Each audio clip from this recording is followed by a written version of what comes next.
Hi, welcome to Habits for Humans, the podcast that explores what makes people tick and how to program this brain of ours through positive habits. We are going to explore why, in some areas of our lives, we can really rock it and succeed, while in other areas we struggle and may flounder a bit. If we want to be healthy and happy, what is the secret to programming our brain to maximize our potential? I'm your host, Pamela Henrie, and in this episode, we're going to continue to explore the 4 foundational principles to help you maximize your potential. We have several giveaways, so if you like free gifts, please make sure you listen until the end. First, a word from our sponsors. This episode of Habits for Humans is brought to you by Card Salad, the company that provides done-for-you meal planning so that you never have to reach for the mac and cheese again. And The Success Choice, a company that provides tools to help you filter through the noise of life and establish positive routines to find balance, order, and joy in the journey. Today, I'm going to again be the host and the guest. This is our 3rd Foundational Principles video, where I will be both the host and the guest. So I will introduce myself in the 3rd person as if I were the guest of this show. Pamela Henrie is the owner of the Success Choice and the creator of the award-winning Success Choice Planner, Choosing Joy in the Journey journals, and the Success Choice Challenge workshop. She regularly writes for the Daily Herald in her column, Choosing Success. Pamela is passionate about inspiring herself and others to improve themselves and their worlds and to choose joy in their journey. Her planners, journals, and workshops help you filter through the noise of life and establish positive routines to find balance, order, and joy in the journey. So to start each episode, we always talk about one habit that we have that helps us to manage our stress and helps to contribute to our mental wellness. And one habit that I like to do is in the mornings while I'm getting ready, I like to listen to something educational or motivational. I find that really helps to get my day going.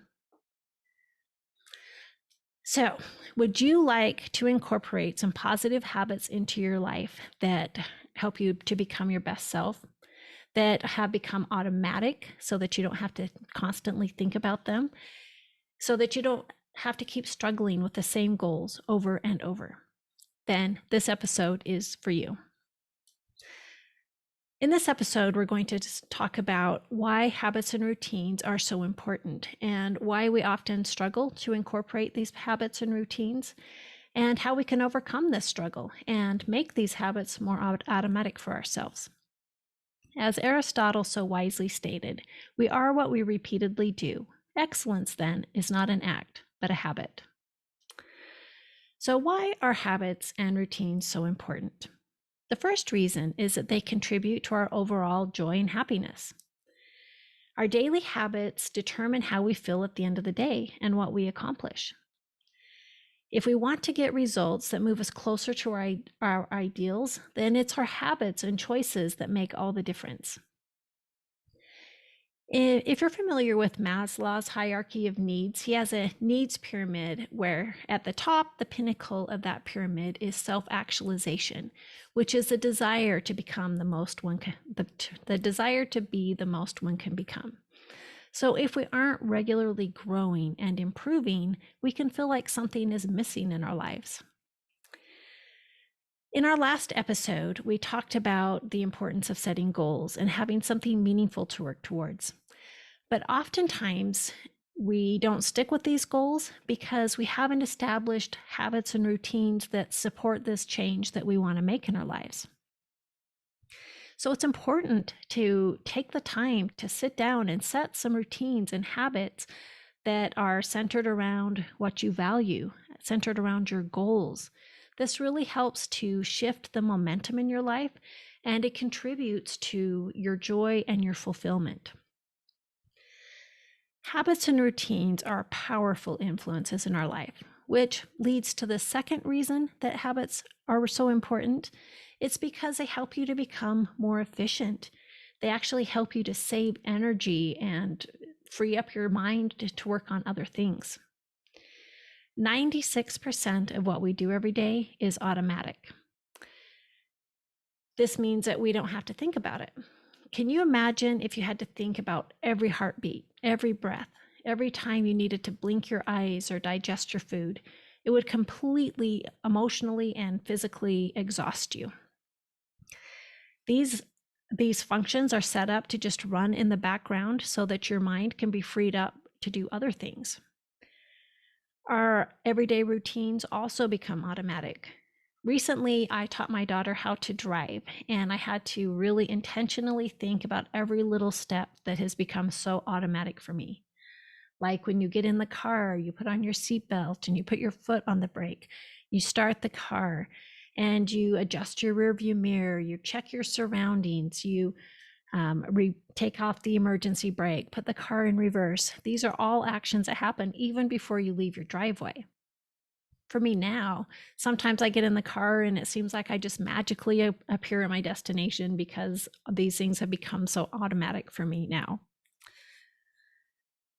What about spontaneity and creativity? Some people say that having routines and habits stifles your creativity and kills spontaneity, but actually the opposite is true. Having the structure in your life really helps to free up your mind to create. There are several professions that rely on routines to be more effective. Surgeons are a prime example of someone who has really strict routines to make them more effective and to keep the patient safe. A few years ago, my mother-in-law went in to have surgery on her shoulder, and the wrong shoulder was operated on by mistake. A couple of weeks ago, I went in to have surgery on my foot, and as part of the prep for the surgery, the nurse came in and handed me a Sharpie and told me to write yes on the foot that needed the surgery. This is a new routine to help lessen the chance of error and make the surgeon more effective. Pilots, this is another profession where they have checklists that make sure that the plane is functioning properly, to make sure that we're safe. Very critical to have those routines in there. Athletes are also famous for having rituals that make them more effective in their sport. So ultimately, positive routines save us time and energy. And by making the habits automatic in our lives that are in relation to our values and goals, can really help free up our energy to work on other things and to be more effective. The third reason that habits and routines are so important is that the structure provided routines really helps provide stability in our lives to help us weather the storms of life. So the authors of The Power of Full Engagement say, rituals serve as anchors, ensuring that even in the most difficult circumstances, we will continue to use our energy in the service of the values we hold most dear. We are all creatures of habits, but it is the quality of the habits that determine the quality of our lives. So if we want a better life, we need to create better habits. And it's important to be intentional and to look at the current habits that are in your life. Are they pulling you up and closer to who you want to become, or pulling you down and away from who you want to become? Why is it so difficult to implement a new habit? Like if you decide you want to start exercising, why is it so difficult to stick with it? Sometimes we can get discouraged when we're implementing a new habit or when we're trying to actually quit a habit, get rid of a bad habit. And we get discouraged because we don't see immediate results with small efforts. If we eat well and exercise for a whole week, we aren't instantly fit and healthy. It takes time to develop these habits. Sometimes we can see someone that seems to get immediate results and to get big results all of a sudden, but actually it's usually the accumulation of long-term effort that suddenly results in big results. So in the book Atomic Habits, the author talks about this experiment with an ice cube. And he said, imagine that you're in a very cold room. You can see your breath, it's freezing in there. And on the table in front of you is an ice cube. And it's 26 degrees in this room. But gradually the temperature starts to rise, and it goes from 26 degrees to 27 to 28 to 29, 30, even 31. and no change with that ice cube. The ice cube stays just the same. But then the temperature moves up to 32 degrees and that ice cube starts to melt. So he says, breakthrough moments are often the result of many previous actions which build up the potential required to unleash a major change. So mastery takes time and focus. So focus on your systems and your processes. Initially, when you're setting up a new routine, it takes a lot of time and effort. There's a push with setting up this new routine. I don't know if you're old enough to remember the big heavy metal merry-go-rounds that used to be on the playgrounds at elementary schools, but I remember my friends and I would try to get that big heavy merry-go-round going, and it was a big push to start that going. But eventually we'd start walking around, and then as we kept pushing, would start running as it started going, and then it would start going so fast that we couldn't even keep up, that we'd have to jump on and then let that momentum carry us. So like the merry-go-round, new habits take time and are a push in the beginning. You need to push yourself to get up and run every day for a while, to make that call, to plan your day, whatever it is whatever habit you're trying to instill. In the beginning, there is an initial push, but then it becomes a pull. After you do it enough, you start to want to do it. So if you know people that exercise regularly, then if something comes up and they can't exercise, they really miss it. Like for me, after having this foot surgery, I really miss my regular exercise routine because it has become such a habit and pull in my life. So how can we make our habits a pull? I'm going to talk about 3 tips that can help make these habits a pull and make them easier to incorporate into your life. So the first is to choose habits that support what is most important to you. This is an inside-out approach to achieving your goals and implementing habits that are based on your values and creating habits that are part of your identity. So this is why we began this whole series, spending a lot of time getting clear on what you really value. And when you create habits that are based on your identity, then the more you act on it, the easier it is to act in alignment with that identity. Sometimes there are decisions that you can make just once that are identity decisions. I remember when I was younger in school being taught that if you just decide that you're never going to drink or smoke or take drugs, then you don't have to constantly think about it.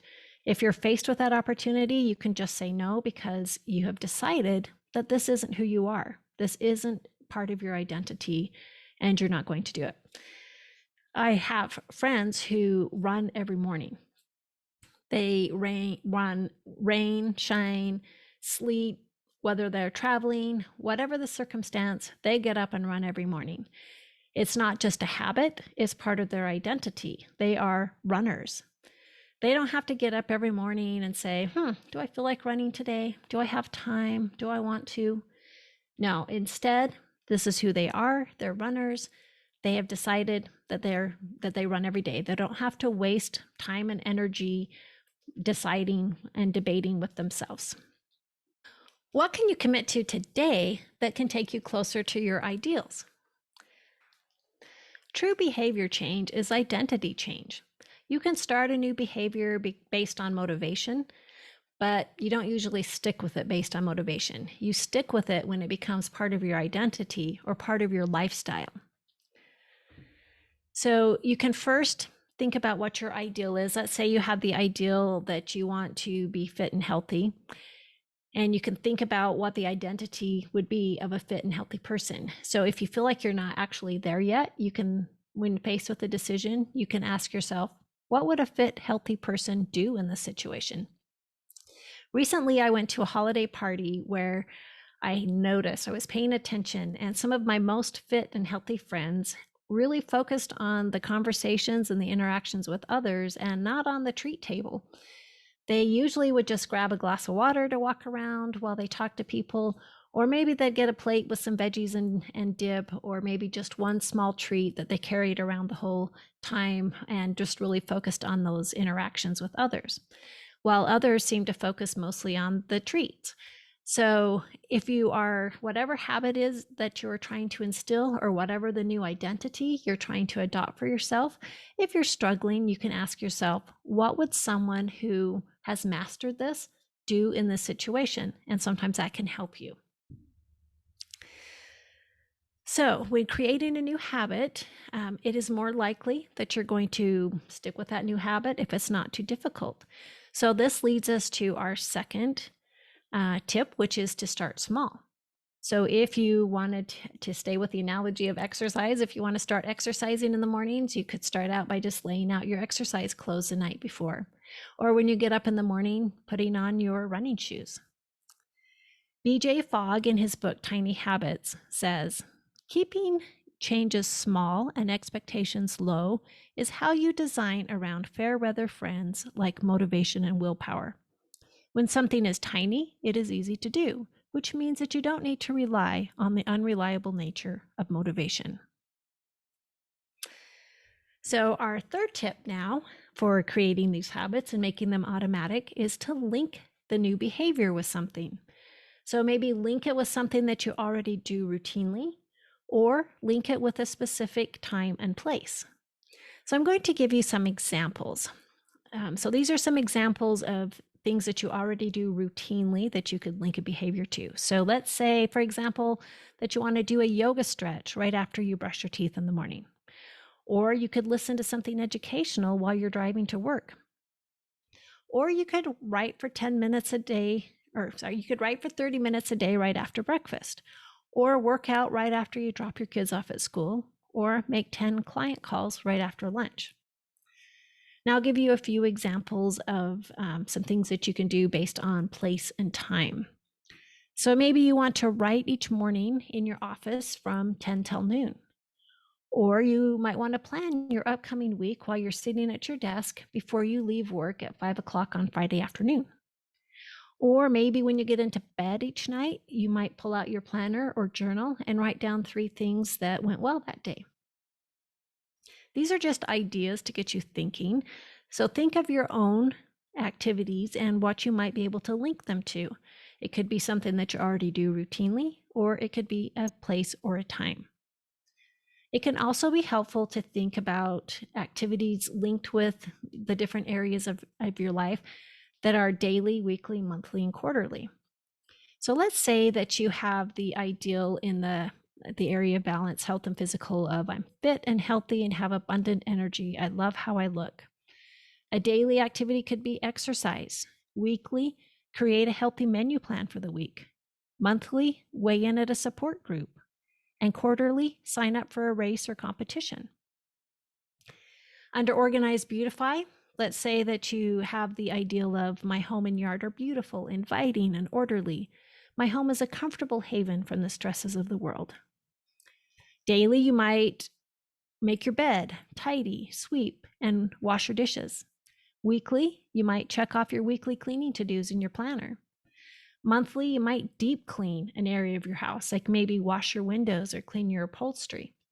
And quarterly, maybe you want to do a bigger project like paint a room or refinish a table, or maybe just replace some decorative pillows on your couch. So you might want to think about each area of balance and think about what activities you could do that are quarterly, or daily, weekly, monthly, or quarterly. The 2 times of day that you have the most control over your schedule they are when you first wake up in the morning and right before you go to bed at night. So maybe consider creating routines around those 2 times of the day. When you first wake up in the morning, what could you do related with what you value, and right before you go to bed at night?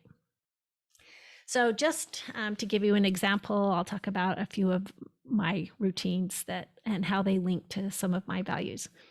So when I first get up in the morning, I like to chat with my husband. We'll talk about the day and have a little bit of time in the morning chatting, and this would be under relationships. Then I put on my workout clothes and I head downstairs and I make myself a green probiotic drink, which this would fall under health. And then while I'm drinking this drink, I like to read my scriptures, which would fall under spirituality and values. Then I leave and go to a workout class, which again would be health and physical. When I get home, I make myself breakfast. I do a hot cereal that takes 3 minutes to cook. And while it's cooking, I play this little game with myself that I try to unload the dishwasher before the timer goes off after 3 minutes. So that would fall under organize, beautify. Then I eat my breakfast and then I go get ready for the day. And while I get ready, I like to listen to something educational. So this would fall under learn and create. And then I leave for work, which would of course be financial. And then later in the evening, when I get home, I like to make dinner for my family, which I would consider service. And then we eat together as a family and sometimes watch a show together, which would be under relationships and family. Then we load the dishwasher and tidy up, which would be organize, beautify. And then before I go to bed, I like to review my next day and do some planning, which again would be organize, beautify. And then I write down 3 things that went well that day in my planner or journal, and this is under emotional fitness. So these are just some ideas, just some examples to get you thinking. But just remember to start small and don't get overwhelmed with too many things. Just create one habit, one routine, and when you've established that, then you can add another. So it is the small, consistent things that we do that make up who we are. Being intentional about these small, consistent things is what helps us to become our best selves. In Atomic Habits, the author says, "It is easy to overestimate the importance of one defining moment and underestimate the value of making small improvements on a daily basis. Too often, we convince ourselves that massive success requires massive action. Meanwhile, improving by 1% isn't particularly notable. Sometimes it isn't even noticeable, but it can be far more meaningful, especially in the long run. Habits are the compound interest of self-improvement." So it doesn't matter how successful you are or aren't right now. What's important is that you get on that road to success. So your direction is way more important than where you are right now. And just a tiny change in your direction can make a huge difference over time. So if you can think about, just imagine that there are 2 people standing side by side in a big field, and the person on the right turns just a few degrees to the right, and the person on the left turns just a few degrees to the left, and then they both start walking in a straight line. They get further and further and further apart, and over time they end up in very different destinations. So really think about the direction that you're going and focus on the processes more than just the end result. Focus on the direction that you're going. Success is the product of your daily, weekly, quarterly, or daily, weekly, monthly, and quarterly actions. So just as a quick review, over these past 3 episodes, we have talked about 4 principles that are vital to helping you to become the person, to become your best self. The first was awareness. The second, evaluation and reflection. The third was setting goals and having milestones.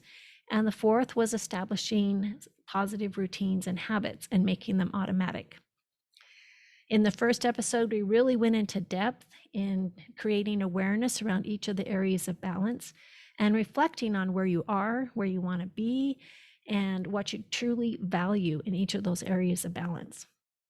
In the second episode, we talked about goals and why they are important and why we often struggle with goals and some tips for accomplishing your goals. And then in today's episode, we talked about why routines and habits are so important and why we often struggle with setting up these habits and how we can overcome this struggle and some tips to accomplishing and setting up these positive habits. So decide today where you want to be in each area of balance. Think about what you stand for, what it is that you value. Take small, consistent actions that support your identity. Think about becoming the person that you want to become and what actions can lead to this, to get the results that you desire. To help make your actions a habit, we talked about 3 tips to help you to establish those habits. And the first is to create habits around what you value. The second is to start small. And the third was to link your behaviors with either something you already do routinely or with a specific place and time. So remember to focus on the process, on the journey, not just the outcome. And commit to incorporating these positive habits of awareness, of reflection and evaluation, of setting goals and milestones, and establishing positive habits and routines in your life and making them automatic. And this will help you to become your best self. Thank you so much for joining us. This is Habits for Humans, the podcast that teaches you how to build an amazing life by developing intentional habits. Remember to check the show notes so that you can get all of your freebies, and thank you in advance for your positive review. Have a wonderful day.